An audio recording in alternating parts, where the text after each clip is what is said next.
चलते बन गया तो उस बीज का कभी नाश नहीं होता है।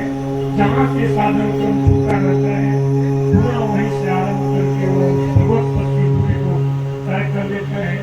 इसलिए साधन पद साधन के स्वभाव से उपलब्ध क्षमता के अनुसार 4 भागों में बांटा गया है।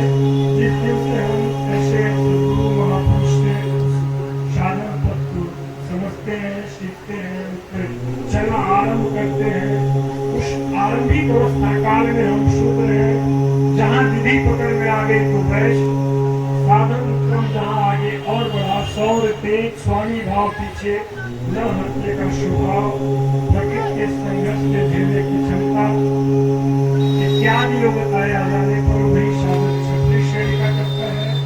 और हमारा साधन क्रम जहाँ आगे बढ़ा संबंध नियम अनुभवी उपलब्धि इष्ट के निर्णय करने की क्षमता इत्यादि योग बताया जाने पर वही साधक ब्राह्मण श्रेणी का करता है।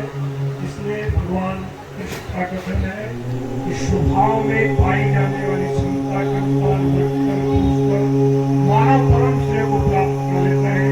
तो निश्चित विधि से परमात्मा का चिंतन ही धर्म है कि हमारे आप महापुरुष जन कैसे भजन किए, कैसे उस पथ पर चले, उसका अनुकरण ही एकमात्र धर्म का शुद्ध मार्ग है। इसलिए कहा गया कि साधु नाम दर्शन स्वयं तीर्थभूता ही साधव काले फलंत तीर्थानि सत्य साधु समागम। ऐसी ज्वलंत महापुरुष सद्गुरु संत जहाँ उनका जन्म हुआ, जहाँ पर वे तपस्या किए, भजन किए और जहाँ पर वहाँ पर निर्वाण को प्राप्त हो गए, वह स्थलीय तीर्थ के रूप में है। वहाँ जाने से पूरे प्राप्त करता है।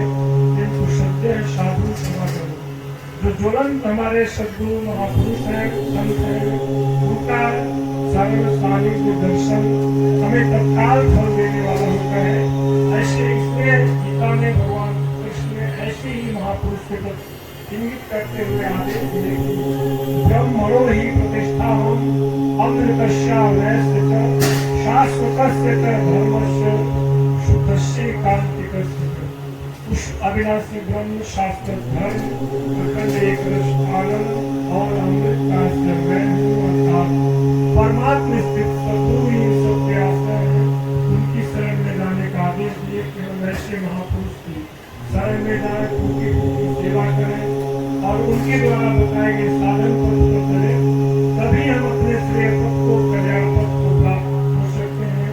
इसलिए अन्य योनियां भोगने के लिए है। मनुष्य योनि ही एक ऐसी योनि है जो कर्माणी बंधे मनुष्य रूपी। भगवान कृष्ण का कथन है कि जिस पुरुष के द्वारा मन से इंद्रिय जीत ली गई है उसके लिए उसी आत्मा मित्र है, मित्रता के रूप में बढ़ता है, परम कल्याण कारक होता है। और जिस पुरुष के द्वारा मन से इंद्रिय नहीं जीती हुई है उसके लिए उसी आत्मा शत्रु है, शत्रुता के रूप में बढ़ता है, अधम योनियों का